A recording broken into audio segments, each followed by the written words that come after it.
बिस्मिल्लाहिर्रहमानिर्रहीम।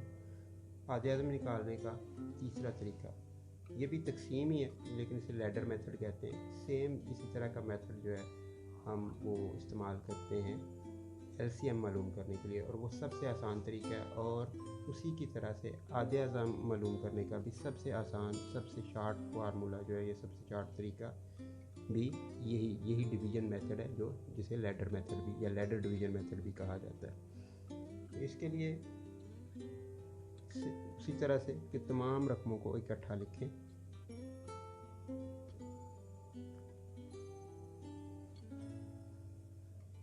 रकमें मैंने वही रखी हैं ताकि हमारा जवाब बार बार वेरीफाई हो सके कि हर मेथड से सेम जवाब आता है। आप अपनी खुद से कोई रकम लेके उससे कर सकते हैं। ये क्वेश्चंस जो हैं ये हमारी जो जनरल नॉलेज टेस्ट होते हैं उनमें आते हैं, ये जॉब के लिए टेस्ट होते हैं उनमें। इसके अलावा ये हमारे पास जो चौथी और पाँचवीं क्लास के बच्चे होते हैं उनके मैथ में ये क्वेश्चन होते हैं, मौजूद होते हैं। और पाँचवीं क्लास के ही मैथ की जो लास्ट चैप्टर है वो ग्राफ बनाने वाला, और उसमें भी यही आधे-आधम निकाल के तो ग्राफ बनाया जाता है। तो ये चीज़ें अगर आप सीख लें तो आपको अपने टेस्टों के लिए भी मदद दे सकती हैं। और आप अगर आप कोई चौथी, पाँचवीं, छठी क्लास के स्टूडेंट हैं तो ये आपके लिए भी बहुत ज़्यादा मददगार हो सकता है।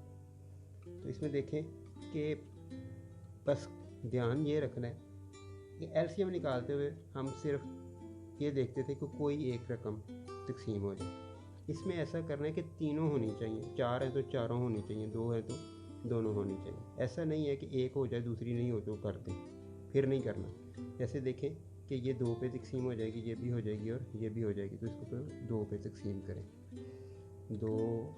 2 बार 4 14 और 2 7 बार 14, 2 6 बार 12 और 2 3 बार 6, 2 4 बार 8 और 2 5 बार 10।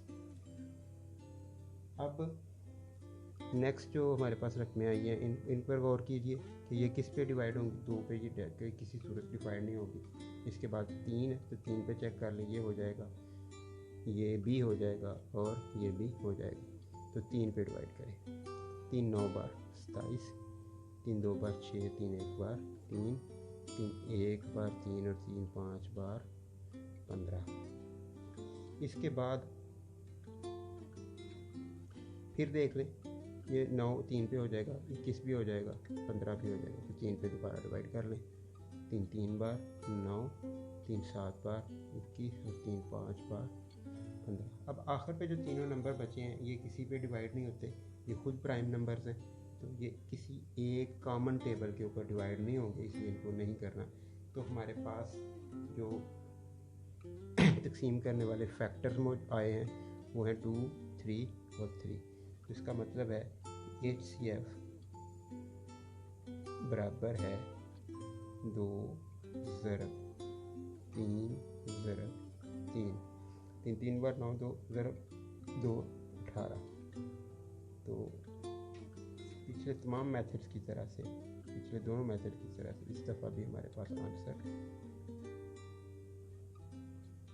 18 आया है। तो ये था हमारा आधे-आधम को मालूम करने का तीसरा, जो कि सबसे आम, सबसे कॉमन, सबसे आसान तरीका है, तो यही है। बस इसमें एलसीएम से डिफरेंस ये है कि बस आपने जब निकालना है तो एलसीएम में आप किसी भी एक रकम को डिवाइड करने का देख लेते हैं और आप उससे कर देते हैं, लेकिन एचसीएफ में आपने ये लाजमी तौर पे देखना है कि जो रकम आप यहाँ पे लिख रहे हैं वो इन तीनों को डिवाइड करती हो, वरना आप उसको यहाँ पे नहीं लिख सकते। बस इसी के साथ दुआ में याद रखिएगा। अल्लाह हाफ़िज़।